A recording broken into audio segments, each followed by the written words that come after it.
Hello à tous et à toutes. Dans un premier temps, je voulais donc vous souhaiter une bonne et heureuse année 2026.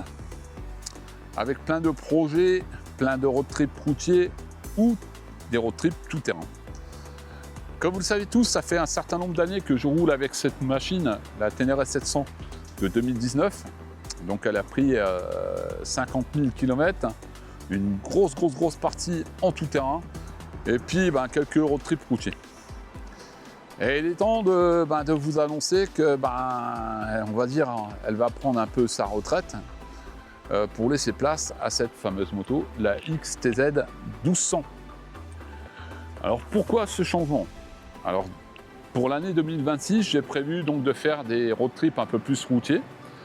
Donc avec un road trip qui est prévu dans les prochains temps de 2300 km où on va traverser 3 pays. Donc on va traverser l'Allemagne, on va traverser l'Autriche et on va traverser l'Italie.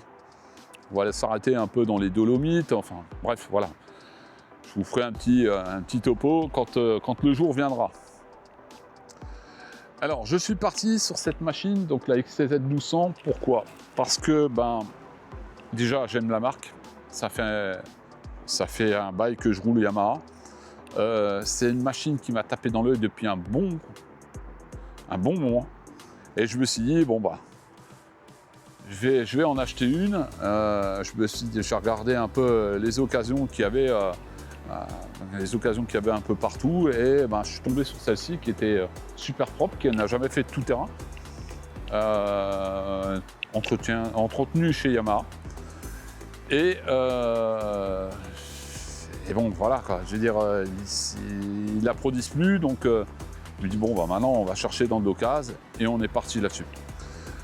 Donc un XTZ 1200 de 2011, entretenu chez Yamaha, très bien équipé. Donc vous pouvez remarquer dessus qu'il y a les feux additionnels homologués. Attention. On a les crash bars dessus, on a donc protection de phare, ça c'est un peu l'accessoire on va dire. Derrière nous avons donc les valises latérales Yamaha d'origine. Alors maintenant je cherche un top case justement Yamaha aussi d'origine, parce que moi j'ai horreur d'avoir des trucs qui n'ont rien à voir. Je veux dire, moi j'aime bien les trucs unis où ça fait propre, nickel. Donc on a un petit sapot moteur dessus. Alors on a un gros avantage sur cette machine, c'est que c'est un cardan. L'avantage c'est qu'on n'a pas besoin de s'emmerder pour faire donc la tension de la chaîne, graisser la chaîne, changer le kit chaîne. Enfin bref, tous ces trucs là, on oublie. Voilà. Super moto, j'ai déjà fait pas mal de kilomètres avec. Alors j'ai remarqué, comparé à cette fameuse moto, je ne vais pas la dénigrer cette machine parce que c'est une super machine, mais la protection du pilote. Celle-ci, je roule l'hiver avec, j'ai pas froid. Enfin, j'ai moins froid. On a froid, mais on est beaucoup plus protégé. Au niveau des jambes, le réservoir enveloppe, on va dire, un peu plus les jambes. Donc déjà, ça c'est déjà un bon point. On a la protection du pilote, donc au niveau de la bulle, qui est plutôt sympathique. Je veux dire, on est bien protégé. Donc voilà, le pourquoi du comment. Après, donc là, j'ai commandé un support GPS Touratech qui viendra se fixer donc sur la fixation donc de cette fameuse bulle. Une fixation qui est en plastique. Alors moi j'avais fait un support maison que j'avais fixé justement sur ce support de bulle. Le problème c'est qu'avec les vibrations, j'ai peur qu'en fait elle pète.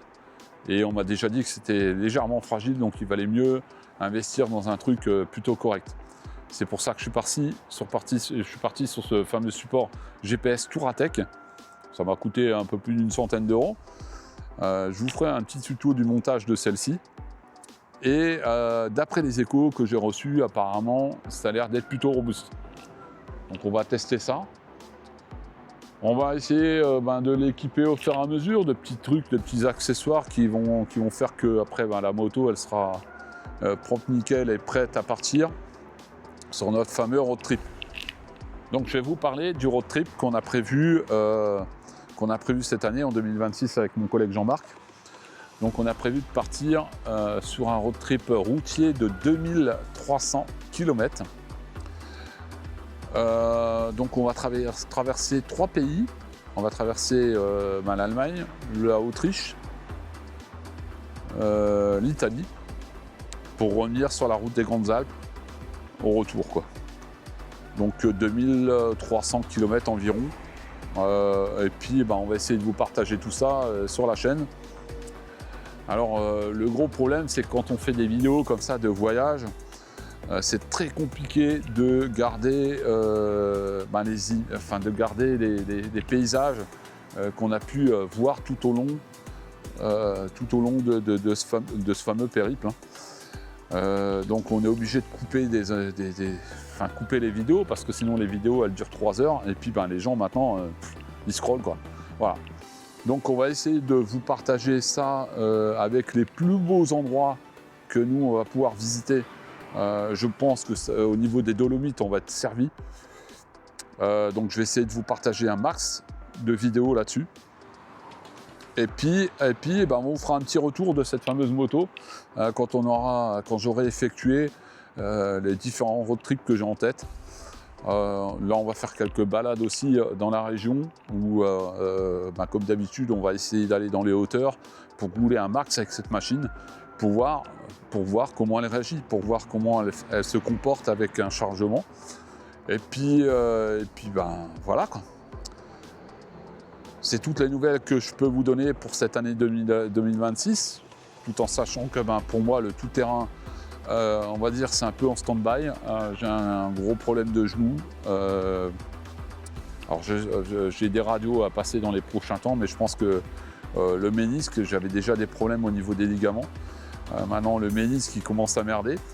Donc le tout-terrain c'est en stand-by. Donc je me suis dit pourquoi pas profiter des routes qu'on a soit en France, soit dans d'autres pays pour aller visiter un peu toutes les choses que je n'ai jamais faites quand je faisais du tout-terrain.